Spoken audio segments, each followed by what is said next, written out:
पवित्र श्रावण मास में जितना हो सके इतना कम रहता है। और कहा इस पवित्र श्रावण मास में बिल्वपत्रों से जो महादेव का पूजन करते हैं उनको लक्ष्मी की प्राप्ति रहती है। और स्वयं लक्ष्मी जी ने भी कहा है, महादेव जी जो कोई मनुष्य सोमवार के दिन बिल्वपत्रों से आपका पूजन करेंगे तो उन पर मैं विष्णु पत्नी लक्ष्मी विशेष प्रकार से प्रसन्न रहूंगी। और जो मनुष्य दुर्वादलों से महादेव का पूजन करते हैं उसकी कामना महादेव जी पूर्ण करते हैं। वैसे अलग अलग प्रकार की भगवान महादेव की कामना के लिए अलग अलग पुष्पों से भगवान महादेव का पूजन करना चाहिए।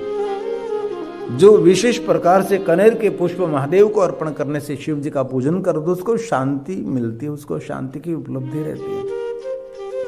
ये श्लोक भगवान स्वयं शिव जी ने गाया है। अतः परम शृणु मुने, हे महात्माओं आप सुनिए। जो कोई मनुष्य विशेष प्रकार से निराकार स्वरूप शिवलिंग का पूजन करते हैं उसकी कामना की पूर्ति रहती है। इसलिए आप सभी ने सुबह में जल्दी उठकर महादेव का पूजन किया होगा।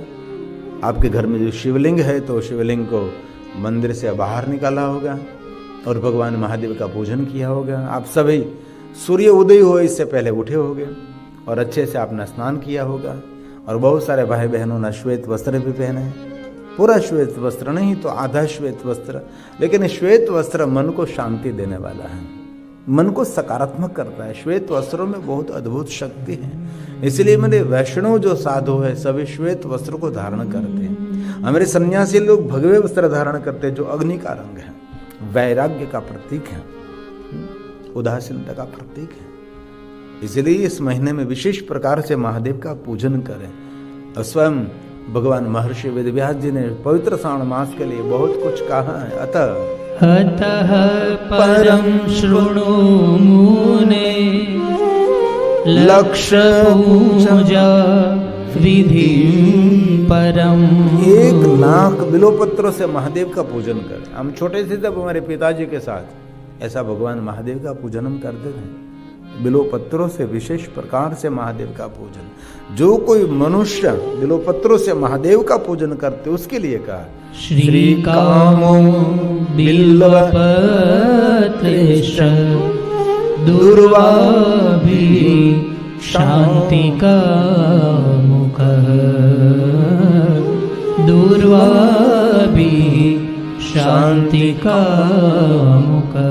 जो कोई मनुष्य दुर्वा से महादेव का पूजन करते हैं वो उस मनुष्य को शांति मिलती है और बहुत सारी कामना की पूर्ति। दुर्वा मतलब ध्रुव, महादेव को जो हम विशेष प्रकार से शिव जी को अर्पण करते हैं। इसलिए आपके देश में जो पुष्प हो रही इस पुष्पों से भगवान महादेव का विशेष प्रकार से पूजा करें। आयु की कामना के लिए चंपक के पुष्प को भगवान महादेव का पूजन करें। और विद्या के लिए अलग अलग पुष्प की भी महिमा है। मल्लिका के पुष्प महादेव को अर्पण करें और साथ साथ में शिव जी की पूजा करते करते श्री हरि की भी पूजा करनी चाहिए, क्योंकि महादेव की पूजा श्री विष्णु की पूजा के बिना अधूरी है और विष्णु भगवान की पूजा शिव पूजा से अधूरी है। इसलिए वो परस्पर देवो भव। भगवान विष्णु और भगवान शिव जी को हम अलग नहीं मानते। हम सभी बोलते हैं हरिहर एक स्वरूप है, दोनों अलग नहीं मानते। इसलिए विशेष प्रकार से जितना हो सके इतना भगवान शिव जी का पुष्पों का श्रृंगार करें, धन धान्य से महादेव का पूजन करें।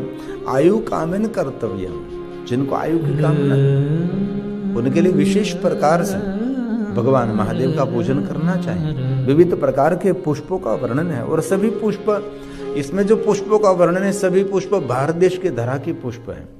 यहाँ के पुष्पों का वर्णन इस हमारे ग्रंथों में नहीं रहते, क्योंकि हमारे ग्रंथों में जो कुछ है भारत का दर्शन है, हमारे देश का दर्शन है। इसीलिए शिव महापुराण ग्रंथ में यहाँ बहुत सारे विविध प्रकार के रंग बेरंगी पुष्प है, तो उस पुष्पों का वर्णन शिव महापुराण ग्रंथ में कम मिलता ही नहीं। समझो हमारे भारत देश के अंदर हिमालय पहाड़ से लेकर रामेश्वर तक जितने पुष्प आपको देखने मिलते हैं सभी पुष्पों का वर्णन भगवान महर्षि वेदव्यास जी ने किया। और जैसे भगवान शिव जी का पूजन करते करते साथ में भगवान विष्णु जी का भी पूजन करें, दोनों का पूजन करें। शिव विष्णु हो प्रसन्न है, भगवान शिव जी की प्रसन्नता के लिए विष्णु भगवान का पूजन करें, विष्णु भगवान की प्रसन्नता के लिए भगवान महादेव का पूजन करें। विशेष प्रकार से भगवान शिव जी को तुलसी दल से पूजा करें। बहुत लोग कहते हैं कि महादेव को तुलसी पत्र अर्पण नहीं होते। अरे शिव जी को बिल्वपत्र और तुलसी पत्र में कोई भी भेद नहीं होता। महादेव को बिल्वपत्र भी अर्पण कर सकते हैं और महादेव जी को तुलसी पत्र भी अर्पण कर सकते हैं। इसमें भगवान महर्षि वेदव्यास जी ने कहा, शिव विष्णु शिव विष्णु प्रसन्न त्वं तुलसीभिः प्रसीद्यति पुत्र कामेन कर्तव्यं बार्हते पूजनं शुभम् बार्हते पूजनं शुभम्। कटेरी के पुष्प महादेव को अर्पण करें तो सभी कामना की पूर्ति, और धतूरे के पुष्प महादेव को अर्पण करने से पुत्र कामना की पूर्ति रहती है। तुलसी पत्र महादेव को प्रिय है, जैसे भगवान विष्णु जी को प्रिय है। ऐसे बहुत सारे पुष्पों का वर्णन शिव महापुराण ग्रंथ में कहा। और बुरे सपने जिनको आ रहे हैं, रात्रि में बुरे सपने आते हैं बहुत लोगों को, रात्रि में अच्छे सपना आते भी बुरे और ज्यादातर बुरे सपने, और खराब सपनों से मुक्त होना है तो धन धान्यों से भगवान महादेव का पूजन करना चाहिए। जो मनुष्य धन धान्य से भगवान महादेव का विशेष प्रकार से पूजन करते हैं, इस पूजा की एक अलग विधि है। भगवान को शुद्ध जल स्नान कराने के बाद, कपड़े से भगवान महादेव को ठीक करने के बाद, अलग अलग धान, एक बाजरा और ज्वार, दो धान्य को छोड़कर विशेष प्रकार से भगवान महादेव का पूजन होता है। और जो धान्य महादेव को चढ़ाते, आरती पूजा अर्चन प्रणाम करके धान्य वापस लिया जाता है। एक पात्र में धान्यों को लेकर भगवान शालिग्राम को स्पर्श करा देते हैं। शालिग्राम शिला संगात सर्वयाते पवित्रताम, बाद में से उनमें से नैवेद्य और प्रसाद बनता है। बहुत सारे सूखे मेवे से भगवान का पूजन होता है, बहुत सारे मिष्टानों से भगवान महादेव का पूजन रहता है। ऐसी बहुत सारी भगवान शिव जी की पूजा परंपरा, लेकिन लोगों में प्रचार ऐसा हुआ, एक लोटा जल की धार, एक पत्रम और एक पुष्पम, लोगों ने इतना ही किया और आगे कुछ किया ही नहीं। ऐसा नहीं, भगवान शिव जी की जो पूजा की परंपरा है अकल्पनीय है। बहुत सारे धन धान्य, और किस धान्यों से महादेव का पूजन करते हैं और किस प्रकार की आपकी कामना पूर्ण हो रही है, उनके लिए भी महात्मा दिखाया। शिव महापुराण अंतर्गत ब्रह्मा जी ने नारद जी को धान्य पूजा की महिमा समझाए। बहुत सारे धान्यों का वर्णन है, बहुत तिल से लेकर जौ से लेकर चावल से लेकर बहुत सारे पुष्पों और बहुत सारे धन धान्य, बहुत सारी धारा, ये सभी धान्य पूजा। अभी जो टेलीविजन में देख रहे हैं ये धान्य पूजा है। अलग अलग धान्यों से भगवान महादेव का पूजन रहता है। हम बहुत छोटे थे तब पूरी रात्रि अलग अलग धन धान्य से हम भगवान महादेव का पूजन करते थे, पूरी रात्रि त्रयोदशी के दिन विशेष प्रकार से। और बहुत से ऐसे शिव भक्त हमने देखे हैं, महादेव की पूजा में रत रहता है। उसके जीवन में मैंने शांति देखी, उसके जीवन में सुमति देखी, उसके संतानों में हमने शांति देखी। और आज वर्तमान में सब लोग संपत्ति से दिखाई देते हैं सुखी, लेकिन संतान से सुखी नहीं दिखाई देते। बहुत कम लोग हो गए जो अपने संतानों से जो सुखी हैं। जो आपके संतान से सुखी हैं तो समझ लेना चाहिए आप बहुत सत्कर्मी हैं, आप पुण्यकर्मी हैं, उसका ही फल है। इसलिए शिव महापुराण ग्रंथ में कहा कि जो कोई मनुष्य धन धान्य से महादेव का पूजन करते हैं उसको खराब गंदे सपनों से, बुरे सपनों से मनुष्य मुक्त हो जाता है। और विशेष प्रकार से भगवान महादेव के शिवालय के आसपास सुंदर सुंदर रंगावली बनानी चाहिए। कल भी मैंने कहा था, रंगावली में क्या बनाए तो पद्म बनाए, पद्म को क्या कमल की आकृति बनाए, और स्वस्तिक निर्माण करे और चक्र निर्माण करे।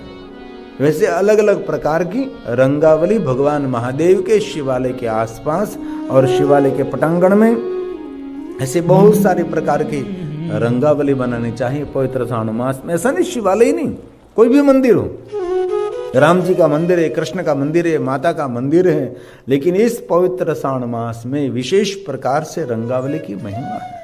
रंगावली बने से मन को आनंदित कर देती है रंगावली। उसकी एक महिमा। हम दीपावली में रंगावली क्यों करते? कोई व्यक्ति दृष्टि करे तो उसके मन में आनंद की तरंग उठने लगते। ये बहुत बड़ा एक मनोविज्ञान है। और बहुत सारे मैंने शिव भक्तों को देखा है रोज शिवालय के पटांगण में रंगावली बनाते हैं। और बहुत सारी हमारी भारत और गुजरात में कथा रहती है तो पूरे गांव में रंगावली बनाते हैं। खास करके हम टंडल समाज में जब कथा करते हैं, टंडल जो माछी भाई है दमन के आसपास, वो लोग कथा के दरमियान पूरे गांव में रंगावली बनाते हैं। बहुत समय में नासिक में गया था, तो नासिक में शिव कथा थी तो पूरे गांव में रंगावली बनाई थी।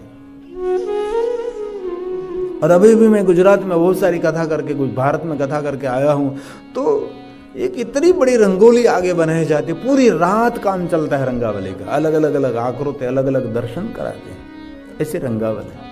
वहां एक उत्साह अलग रहता है, वहां एक जुस्सा भी अलग रहता है। भारत देश की और गुजरात की तो बात ही मत पूछिए। इसलिए कभी कभी रंगावली बनानी चाहिए, और घर में भी रंगावली। इसलिए बहुत सारे शिव भक्त अपने आंगन में भी रोज आंगणों पूजन, रोज आंगणों पूजવું પણ જોઈએ। આંગણામાં રોજ આપ જો ટેલિવિઝનમાં જોઈ રહ્યા છો, એ એ કથામાં પૂરાયેલી રંગાવલી છે। આપણે ગુજરાતીમાં ત્યારે રંગોળી કહીએ। અત્યારે તમે જે જોઈ રહ્યા છો એ કથાની અંદર પૂરાયેલી રંગોળી છે। આખું આવડું સ્ટેજ ન હોય, આપણા હોલ કરતાં મોટો સ્ટેજ હોય। આપણે તો આમાં બધા આમાં જઈ એટલા મોટા ત્યાં સ્ટેજ હોય, ત્યાં એટલે નજીકથી બેસીને કથા સાંભળવાનો અવસર મળવો પણ દુર્લભ, કારણ કે ત્યાં મોટા મોટા આયોજનો હોય તો આવી રીતે સ્ટેજની સામે સુંદર મજાની રંગોળી બનાવતા હોય છે। तो विशेष करके भगवान महादेव का पूजन इस पवित्र श्रावण मास में करें। निष्काम जो भगवान महादेव का पूजन करते हैं तभी भगवान महादेव आपका मंगल करते हैं, और कुछ भी कामना लेकर सकाम करते, निष्काम करते हैं, सब कुछ कामना मनोकामना पूर्ण करने वाली पूजा है। जो कोई मनुष्य सकाम महादेव का पूजन करते हैं, निष्काम महादेव का पूजन करते हैं, उनके लिए कहा उन मनुष्य के जीवन में सभी प्रकार की सुख, शांति, आनंद, उत्साह, आरोग्य रहेगा।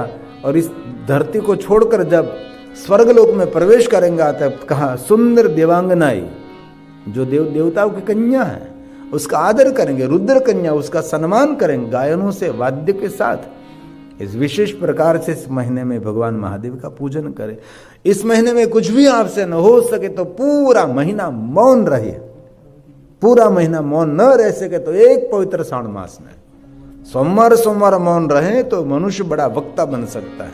महान वक्ता प्रजायते, जो कोई पवित्र श्रावण मास में आज के दिन मौन रहे।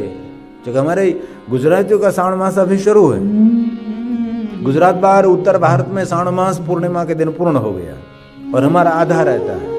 और वास्तविक शास्त्र सम्मत पवित्र श्रावण मास शुक्ल पक्ष में प्रारंभ होता है। शुक्ल पक्ष का प्रथम सोमवार रहता है, इसलिए हमारा तीसरा श्रावण मास का सोमवार है। अभी एक सोमवार बाकी है। बहुत सारे श्रावण मास में 5 सोमवार भी पड़ते हैं। गई साल श्रावण मास में 5 सोमवार थे, इस साल 4 आए, लेकिन 4 हो 5 हो, विशेष प्रकार से श्रावण मास के अंदर भगवान महादेव का पूजन करें और मौन धारण करें।